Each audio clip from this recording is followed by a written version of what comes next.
অন্যদিকে পঠানকোটের নাঙ্গালপুরে হেলিকপ্টারে জরুরি অবতরণ, যদিও কোনো ক্ষয়ক্ষতির খবর নেই।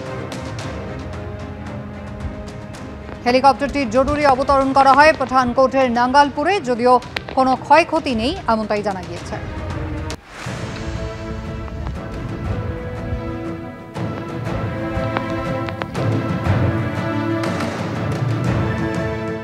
বিশেষজ্ঞরা বারবার বলছেন যে অত্যন্ত উন্নত প্রযুক্তির এই ড্রিম লাইনার, কিন্তু সেই ড্রিম লাইনার মাত্র 27 সেকেন্ডে এতগুলো মানুষের স্বপ্ন ভঙ্গ করে ফেলেছে। শুধুমাত্র যে 242 জনকে নিয়ে রওনা হয়েছিল, 241 জন মানুষের মৃত্যু হয়েছে তা নয়, একেবারে তাদের সঙ্গে ভাগ্য জুড়ে গিয়েছে একদম বিমানবন্দরের কাছে থাকা যে মেডিকেল কলেজ, তার হস্টেলে যারা খাওয়া দাওয়া করছিলেন, তারা রান্না করতে গিয়েছিলেন এক মহিলা, তার হদিশ এখনো মিলছে না। জ্বলে পুড়ে ছাই হয়ে গিয়েছে দেহগুলি, একেবারে দেহাবশেষ খুঁজতে এসে পৌঁছেছেন পরিজনরা, ছবি হাতে ঘুরে বেড়াচ্ছেন, নিজেদের রক্ত দিয়েছেন ডিএনএ পরীক্ষার জন্য।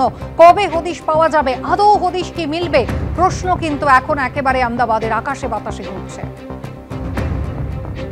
আকাশ থেকে হঠাৎই মেডিকেল কলেজের হস্টেলের ক্যান্টিনে নেমে এলো সাক্ষাৎ মৃত্যু। 24 জনের মৃত্যু হলো। এখনো পর্যন্ত অনেকের খোঁজ নেই। মায়ের খোঁজে অপেক্ষায় রয়েছেন তার মেয়ে।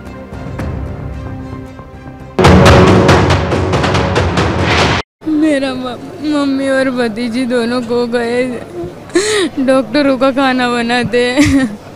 और कितने लोग थे वहाँ पे, अगर हम बात करें सब जो मतलब खाना बनाते वो? वहाँ ऊपर 15 लोग हैं, नीचे 13 लोग हैं। सब डॉक्टरों का अलग अलग जगह पे सब जगह खाना बनता है। सब लोगों क्या है कि जल्दी जल्दी ऐसा हुआ तो सब लोग खुद की जान बचा के निकल गए। आधे लोग ऐसे थोड़े घायल हैं जो मिले, पर उन लोगों का पता चला, पर मेरी मम्मी और मेरी भतीजी का कुछ पता नहीं चल रहा है। ऐसे लोगों से मुलाकात हुई है जो मतलब वहाँ पर थे और बच निकले हैं?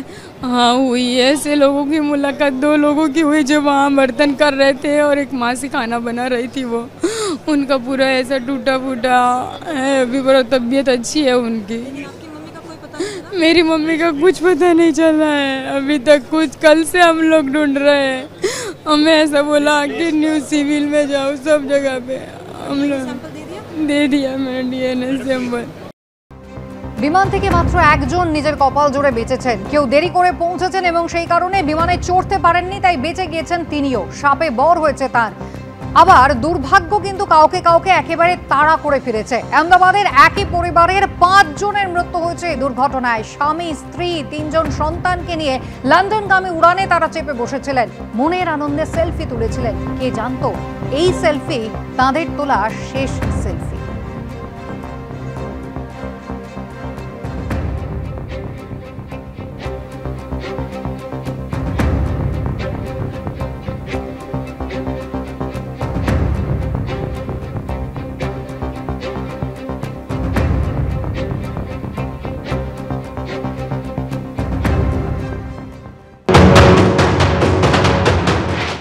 আহমেদাবাদের সেই ভয়াবহ বিমান দুর্ঘটনার ভাইরাল ভিডিও গোটা বিশ্ব দেখেছে।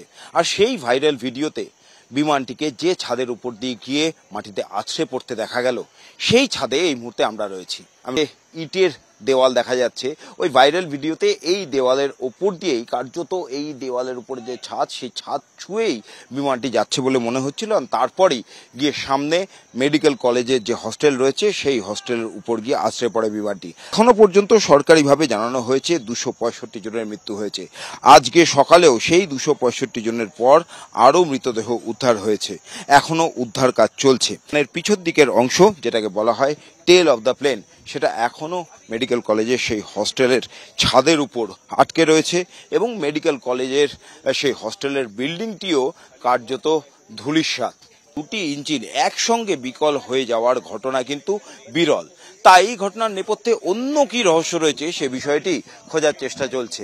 আজকে সকালবেলায় এই বিমানের যে 2টি ব্ল্যাক বক্স, তার মধ্যে একটি ব্ল্যাক বক্সকে উদ্ধার করা সম্ভব হয়েছে। ককপিট ভয়েস রেকর্ডার উদ্ধার হয়েছে এবং ফ্লাইট ডেটা রেকর্ডারও উদ্ধার করা হয়েছে। গতকাল হয়েছিল কি?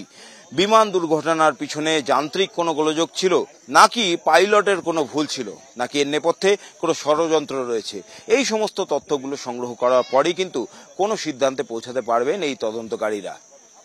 ক্যামেরায় সন্দীপ সাধুকার সঙ্গে ব্রতদীপ ভট্টাচার্য, এবিপি আনন্দ, আহমেদাবাদ।